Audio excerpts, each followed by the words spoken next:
Welcome, dear viewers. For more exclusive, thrilling stories, subscribe my YouTube channel. Sit back, relax, and sip your coffee.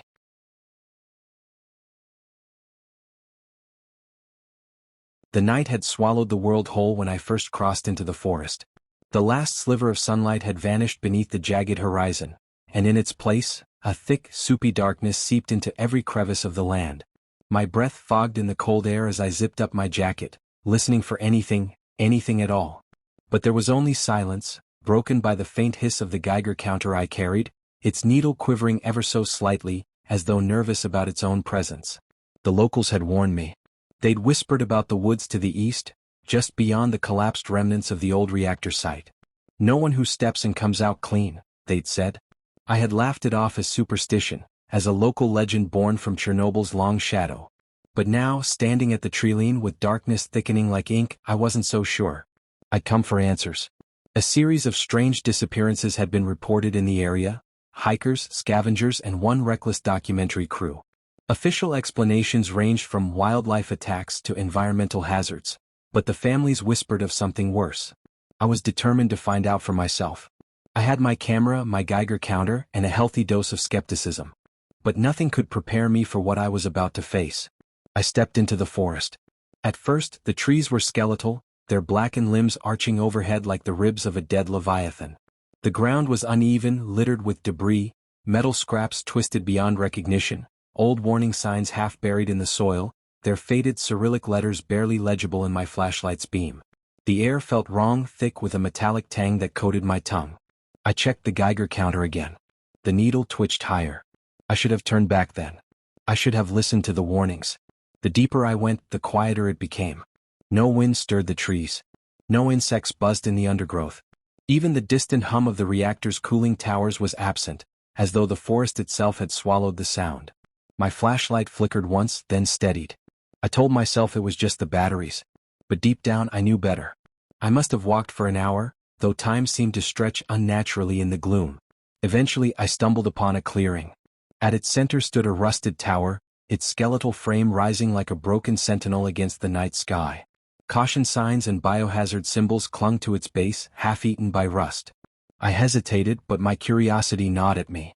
I edged closer, the Geiger counter now crackling in sharp, uneven bursts. I reached out to touch the cold metal. That's when I noticed something: drag marks in the dirt, leading away from the tower into the deeper woods. They were faint but unmistakable. Footprints too. But they didn't look quite right. Too large, the toes elongated as if something human had been altered. My pulse quickened and my breath caught in my throat. A sound broke the silence. A low, wet scraping like flesh being dragged across bark. I spun around, flashlight beams slicing through the trees, but saw nothing. Yet the sound grew louder, coming from every direction at once. My heart pounded and the Geiger counter's crackling intensified, the needle now pinned to the red. Something was coming. I didn't wait to see what it was. I ran. Branches clawed at my clothes, the undergrowth tearing at my legs as I sprinted blindly through the dark. The scraping followed me, growing louder, more frantic. Shapes flitted just beyond the edge of my light, shadows with too many limbs, eyes that glowed faintly like dying coals. My mind screamed at me to wake up, to believe this was a nightmare, but the burning ache in my lungs and the icy grip of fear told me otherwise. I burst into another clearing, this one littered with debris. Abandoned tents, torn sleeping bags, and broken cameras scattered like the remnants of a failed expedition. The air reeked of decay, of something old and rotting. The Geiger counter was shrieking now, the clicks blending into a continuous whine that drilled into my skull. I looked down and saw what I had been too terrified to notice before. The dirt around the campsite was slick, blackened with something thick and oily that shimmered faintly under the light. My boots were sinking into it, leaving dark impressions. A whisper floated through the air, so faint I thought it was the wind at first. But then it came again, closer, clearer. Words, half-formed and garbled, as though spoken by something with a mouth not meant for speech. Stay, too late. I turned, and my flashlight caught movement. A figure crouched at the edge of the clearing. It was human, or had been. Its skin was blistered and sloughing off in thick sheets, revealing raw muscle and bone beneath. The face was a ruin, but I could still see the remnants of what might have been a hiker's gear clinging to its twisted form. It raised a hand, beckoning, and in a voice wet with blood, it spoke again. Stay with us. I stumbled backward, tripping over a broken tripod.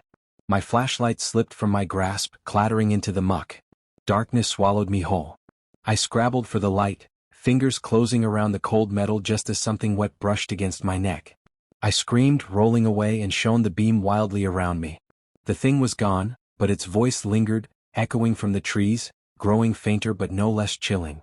Too late. I couldn't stay there. I forced myself to my feet and ran again, deeper into the forest. The Geiger counter sputtered and died in my pocket, its last defiant clicks fading into silence. My flashlight's beam wavered, flickered, and then steadied. I dared not look behind me. Eventually, I found a narrow path, a track barely visible beneath the undergrowth, but undeniably man-made. Relief flooded me. If there was a path, there might be a way out. I followed it, breathing hard, forcing my legs to move despite the burning fatigue. The whispers faded behind me, though I could still feel their weight pressing against my thoughts. The path led me to something I hadn't expected. A fence, tall, rusted, crowned with barbed wire. Beyond it, in the moonlight, I saw a compound of crumbling buildings, their windows shattered, walls pocked with bullet holes and deep gouges. A faded sign near the gate read, "Research Sector 12, authorized personnel only." The warnings were clearer now, but it was far too late. Something told me this was just the beginning. My legs gave out and I collapsed to my knees, staring at the fence. I thought of the locals, of the warnings I'd dismissed so easily. I thought of the voices, of the thing that had once been human. I thought of the radioactive hunger that had twisted this place into a graveyard for the living. And I realized I was no longer an intruder here. I was a prisoner. The air tasted of iron and ash as I knelt before the rusted fence, my breath rasping in the cold. The Geiger counter was dead, but I didn't need it to know that the radiation here was thick as fog, seeping into every pore, into every breath. Beyond the fence, the crumbling buildings of the compound stood in grim silence, their broken windows like empty eye sockets watching my every move. I forced myself to my feet. My legs trembled with exhaustion, but adrenaline still surged through me, numbing the pain. I could hear faint noises behind me, the distant scrape of something moving through the underbrush, the hiss of air escaping from unseen fissures in the ground. I knew I couldn't stay out here. Whatever was following me, whatever had whispered from the shadows, it wasn't going to give up. I needed shelter. Even if it was in a place as forsaken as Sector 12. I found a breach in the fence, a place where the metal had rusted through, and squeezed my way inside. The compound was eerily quiet. I crept through the rubble, my flashlight's beam catching glimpses of twisted rebar and shattered equipment. Here and there, faded warning signs still clung to the walls. Biohazard, authorized personnel only, radiation zone. I ignored them. It was far too late for warnings. I slipped into one of the larger buildings. The air inside was stale, filled with the scent of dust and decay. Broken glass crunched under my boots as I moved cautiously through the darkened corridors. My flashlight flickered again and I slapped it, cursing under my breath. The beam steadied, but I could feel the batteries weakening. I had to find another light source. A generator. Anything. The walls were lined with peeling paint and old posters. Propaganda from a bygone era, their bold colors faded into ghosts. I passed doors that hung open on broken hinges, revealing empty rooms filled with overturned desks and file cabinets. But then, near the end of the corridor, I found something different. A door that was intact, heavy, reinforced with thick steel bars. A keypad, its buttons crusted with age, sat next to it. Faint red light still pulsed from its cracked display. A hint of power still hummed behind it. I hesitated. Beyond this door, something waited. I could feel it like a pressure building against my skin. But if there was any chance of finding shelter, or answers, it would be in there. I pressed the keypad. The light flickered, and with a groan of ancient hydraulics, the door slid open a few inches. I pushed it the rest of the way, slipping inside and letting it close behind me with a resounding clang. The room was large, circular, filled with consoles and monitors that flickered faintly with static. A cracked terminal near the center still glowed with a weak green light. Against one wall, an emergency generator hummed quietly, its power barely keeping the room alive. Relief washed over me. At least I wouldn't be completely in the dark. I approached the terminal, wiping dust from the screen. It flickered and lines of Cyrillic text scrolled past. My Russian was rusty, but I could make out enough. Experiment logs. Subject containment breach. Evacuation incomplete. My skin crawled. This wasn't just an abandoned research site, it had been active. Something had gotten out. A shuffling sound behind me froze my blood. I spun around, shining my flashlight toward the source. A figure stood in the doorway. At first, I thought it was human, someone else trapped here like me. But then it stepped forward and the light revealed the truth. It was tall, impossibly thin, its skin stretched tight over jutting bones. Its face was a mask of radiation burns, its eyes sunken and gleaming with a sickly yellow light. Its mouth hung open, revealing teeth like shards of glass. It moved with an unnatural stiffness, each step deliberate, as if it were learning how to walk again. It wasn't human. Not anymore. I backed away, heart hammering in my chest. My mind screamed at me to run, but my legs refused to obey. The thing tilted its head as if studying me, then opened its mouth wider. A sound emerged, a garbled, static-filled imitation of speech. Stay, forever. I snapped out of my paralysis and bolted for the generator. With shaking hands, I searched for a switch, a lever, anything to give me an advantage. My fingers found a breaker and yanked it down. The lights overhead flickered violently, bathing the room in harsh, buzzing fluorescence. The creature shrieked, its voice twisting into a screech that rattled my bones. It staggered back, covering its face with long, clawed hands. I didn't wait. I sprinted past it, out of the room and down the corridor. The lights, though dim, helped me navigate the labyrinthine compound. I could hear the thing behind me, its uneven footsteps echoing off the walls.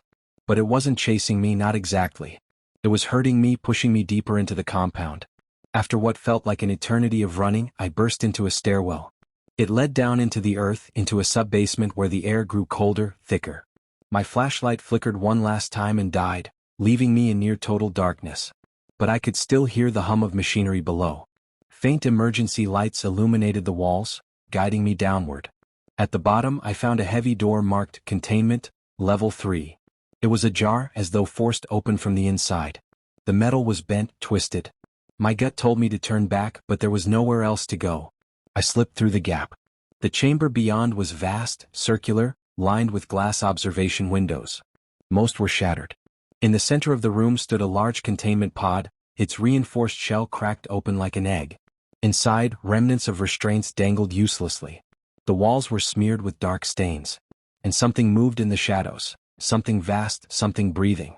I couldn't see it clearly, but I could feel its presence like a pressure in my skull. My thoughts tangled, my vision swam. The whispers returned, louder now, insistent. Join us, become. I staggered backward, gripping the doorframe for support.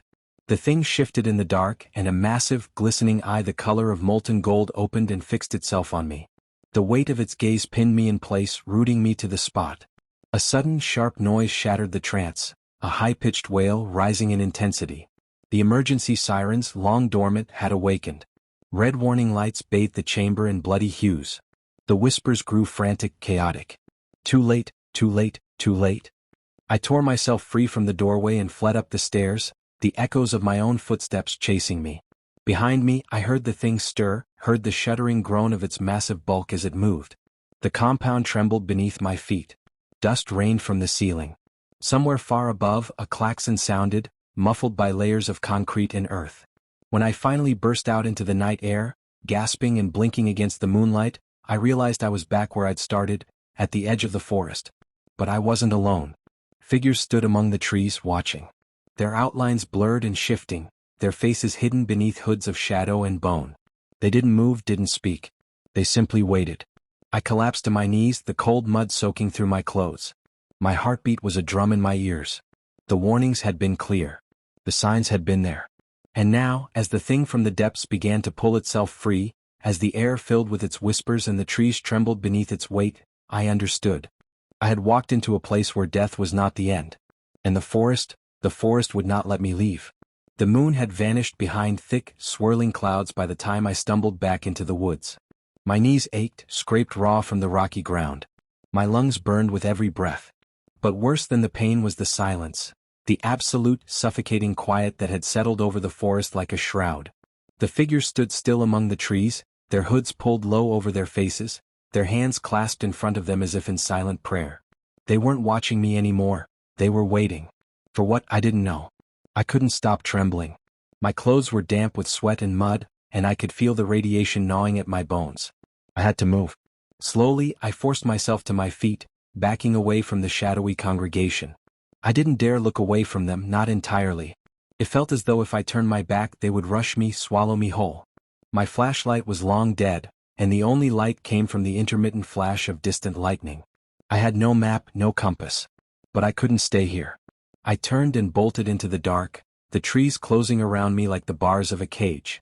Branches clawed at my skin, tearing my sleeves. I ran blindly, driven by panic, driven by the whispers that slithered through the leaves. You belong here. The words pressed against my skull, twisting inside my thoughts. I stumbled, nearly fell, but caught myself on the rough bark of a tree. My breath came in ragged gasps. I felt something warm trickling down my temple, blood from a gash I hadn't noticed. I wiped it away with shaking fingers and kept moving. Ahead, a faint glow pierced the dark, a sickly green light that pulsed like a heartbeat. I hesitated, then crept closer. The source was a crater in the earth, a jagged wound where the trees had been blasted apart. The edges of the crater were lined with strange, crystalline growths that hummed softly, emitting that eerie green luminescence. At the center of the crater was something. It was metallic, but not like any metal I'd ever seen. Its surface shifted, rippled like liquid. It looked almost like a cocoon, pulsing faintly in time with the green light. I felt a pull, a compulsion to approach. But as I stepped closer, the ground trembled beneath me and I heard a voice, not in my ears but inside my head. You are chosen. My legs buckled. I fell to my knees, clutching my head, the pressure building until I thought my skull would split open. Images flooded my mind, flashes of the compound deep underground, of bodies writhing in containment pods, of strange inhuman shapes moving behind glass. I saw the thing in the chamber, its golden eye splitting into countless facets, each one watching me. I saw the forest itself, alive and breathing, its roots entangling the remains of the fallen, drawing them into the soil. And then, with a jolt that left me gasping, the images stopped. The crater before me was empty. The cocoon had split open, leaving only the crystalline fragments behind. Whatever had been inside was gone. I scrambled to my feet, but before I could move, a figure emerged from the shadows. It wasn't one of the silent watchers, it was something else. A man, or what had once been a man. His skin was blistered and gray, his eyes sunken and glowing faintly green. His mouth was filled with jagged, blackened teeth, and his breath rasped like broken machinery. You shouldn't be here, he said, his voice raw and hollow. It's too late. I staggered backward. What are you? He took a shuddering step forward. We tried to contain it. We failed. It found us. It found everyone. The forest, it's not just contaminated. It's alive. It's feeding. I shook my head, backing away until my foot caught on a root and I fell hard. The man loomed over me, his skin peeling, his breath reeking of rot. You've already been marked, he whispered. You can't leave. It won't let you. Before I could react, he lunged at me but not to attack.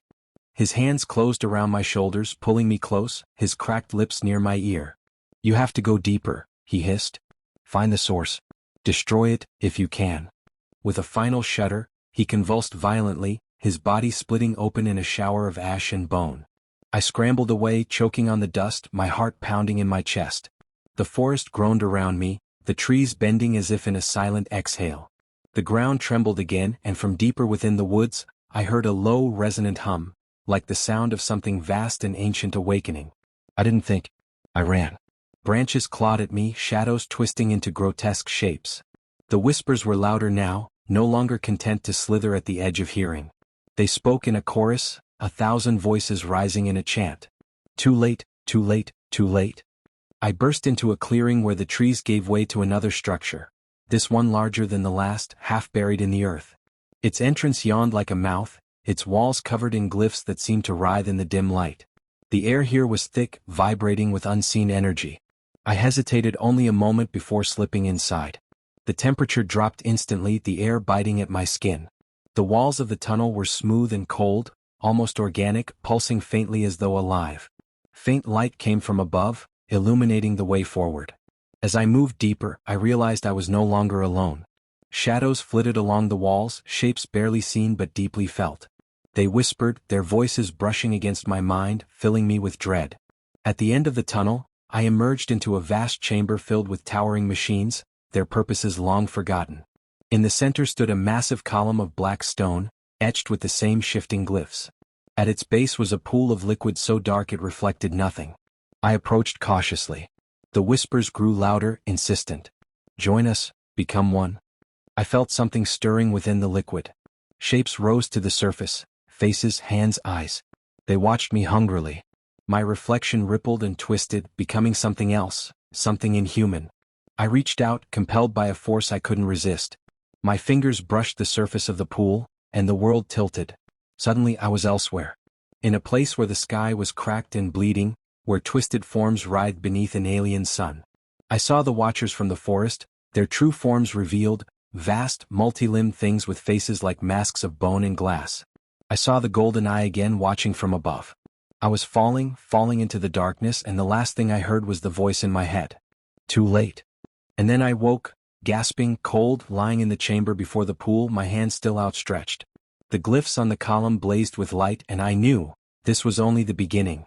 I staggered back from the pool, gasping for air, my mind a jumble of half-formed images and whispers. The air was thick with a humming vibration, as though the very walls of the chamber pulsed with the forest's heartbeat. My legs felt like jelly, my skin crawling with invisible needles. But above all, I felt the weight of that golden eye, watching from the shadows beyond the glyphs, always watching. The glyphs on the stone column flickered as if mocking me. I knew now, I wasn't merely lost in a contaminated forest. I was caught in something far older and more malevolent than any radiation leak. This place was ancient, predating the forest, the failed experiments, the containment measures. It was a cage, and something inside had been stirring, waiting for a fool to open the door. The voices whispered louder now, almost gleeful. You belong to us now. I stumbled backward, trying to find a way out, my hands trailing against the cold, slick walls of the tunnel. The light above had dimmed to a faint pulse, barely illuminating the path. My pulse quickened. If I stayed here, I'd be swallowed whole, lost to whatever was awakening beneath the forest floor. I broke into a run, my footsteps echoing like gunshots in the stillness. The shadows around me twisted and lengthened, reaching for me with phantom fingers. My breath came in ragged gasps as I sprinted down the corridor, praying for an exit. Just when my strength was about to give out, the tunnel split, revealing a narrow set of stairs spiraling upward. Without thinking, I scrambled up them, the air growing colder and thinner with each step. At the top, a rusted metal door loomed before me, half buried in rubble and overgrown with roots. I shoved against it with everything I had. The door gave way with a groan, spilling me into the open air. I collapsed on the damp ground, drawing in deep, shuddering breaths. But the relief was short-lived. The sky overhead was a sickly green, the clouds swirling in unnatural patterns. The trees around me seemed even more twisted and deformed, their bark slick with a pulsing black sap. I wasn't free. I was deeper. Ahead, half buried in the earth and tangled with roots, was a complex of metal structures, twisted into grotesque shapes. Antennas jutted into the sky like broken bones. A faint hum emanated from somewhere within, punctuated by flickers of green light. The facility from my visions, the heart of the contamination. The source. I had to destroy it. I forced myself to my feet, my limbs trembling.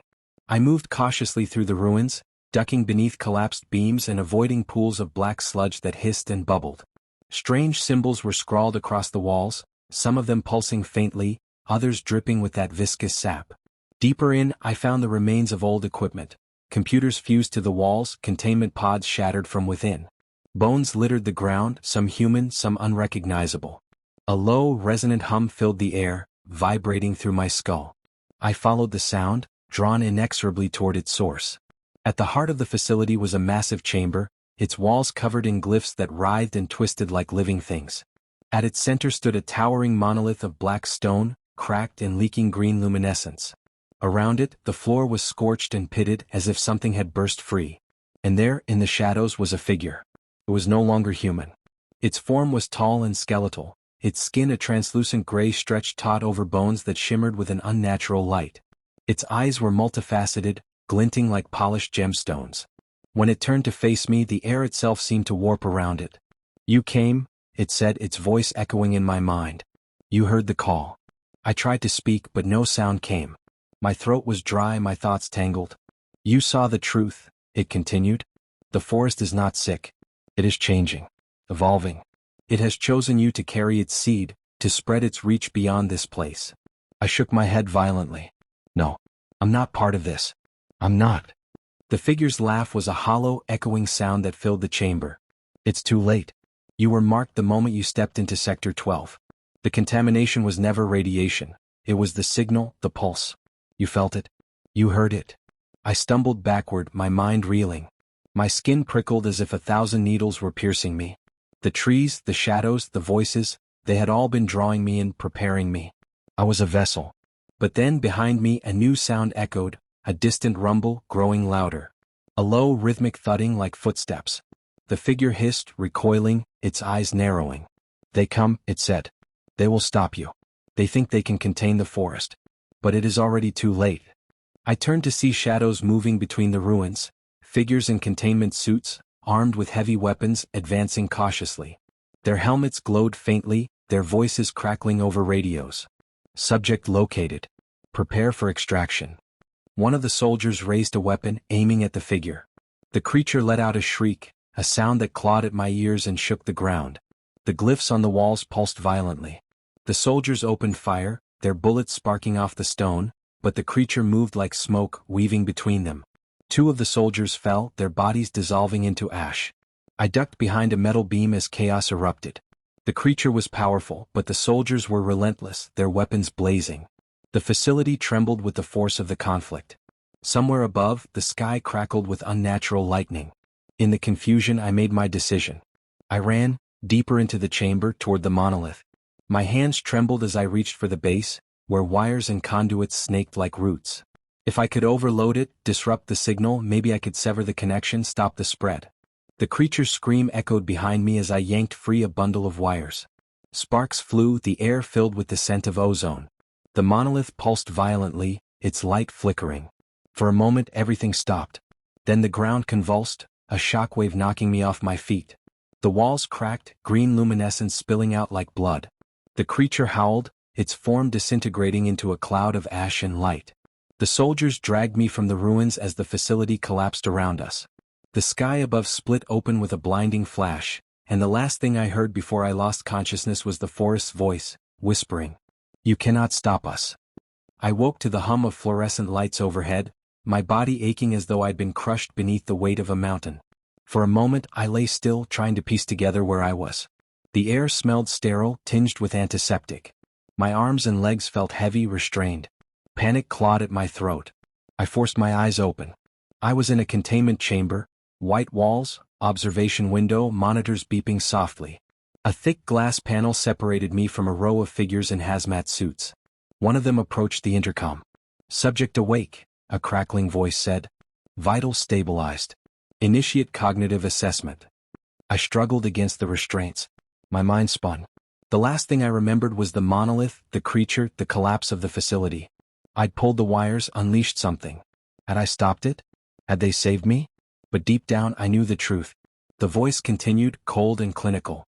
Subject was found at ground zero. Radiation levels off scale. Genetic markers show contamination. Initiate decontamination protocol. "No," I croaked, my voice hoarse and raw.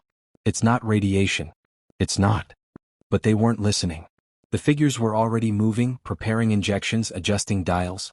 The restraints tightened. I thrashed against them, screaming. "It's the forest. It's inside me. You don't understand." The lights dimmed. A low hum filled the chamber. My skin prickled and suddenly I felt it, the pulse stronger than before. It wasn't gone. It was inside me, coiled around my bones, threaded through my veins. I could feel it watching, waiting. The monolith hadn't been destroyed. The shockwave, the collapse, it had only been a release. I hadn't severed the connection. I had become the connection. The walls seemed to ripple, the sterile white light turning sickly green. The observers' figures blurred, distorted. The intercom crackled with static as their voices dissolved into whispers.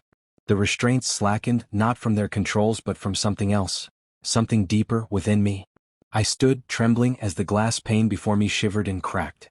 The whispers filled my mind, no longer words but sensations. Hunger, longing, inevitability. The pane shattered, glass falling like rain. The observers recoiled, but it was too late. My hands were no longer mine. My skin split like bark, tendrils of black and green pushing through, pulsing with the same sickly light as the forest. My reflection in the fractured glass was no longer human.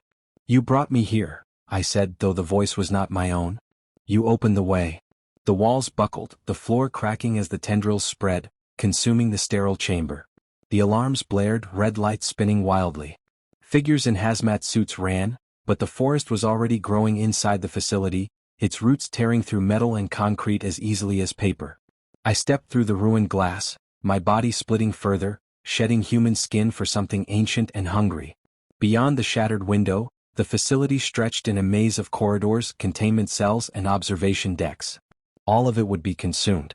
The pulse that had infected the forest, that had infected me, was no longer confined to Sector 12. It was spreading, adapting. The air was filled with the scent of damp earth and rot. I moved deeper into the complex, each step releasing waves of spores and tendrils that overtook walls and floors. The monitors flickered with static, the glyphs from the monolith searing themselves into the screens. Screams echoed in the distance, fading beneath the low, rhythmic hum of the pulse. Above, the sky darkened, shot through with veins of green lightning. The containment field, if it had ever been real, was gone. The forest was no longer a place. It was an entity, and it was awake. I reached a wide observation platform overlooking what had once been the central research hub. Below, rows of workers and scientists lay collapsed, their bodies already sprouting the telltale black tendrils. Machines sparked and hissed as the pulse overtook them. In the far corner, a broken emergency transmission screen flickered a message. Quarantine breach, code black, global containment failure. I turned my gaze to the screen, a faint smile playing across lips that were no longer mine. You tried to warn them, the voice inside me whispered. But the warnings were too late. As the pulse spread through the facility, reaching out beyond its walls into the forest and the world beyond, I realized this was never about survival. It was about transformation. The forest had found its seed and now it was blooming. Outside, the first cracks of thunder split the air, green rain falling like poison onto the forest canopy. The world would change. I would change it, and no one could stop it now. The end. Thanks for watching. Like, share, and subscribe.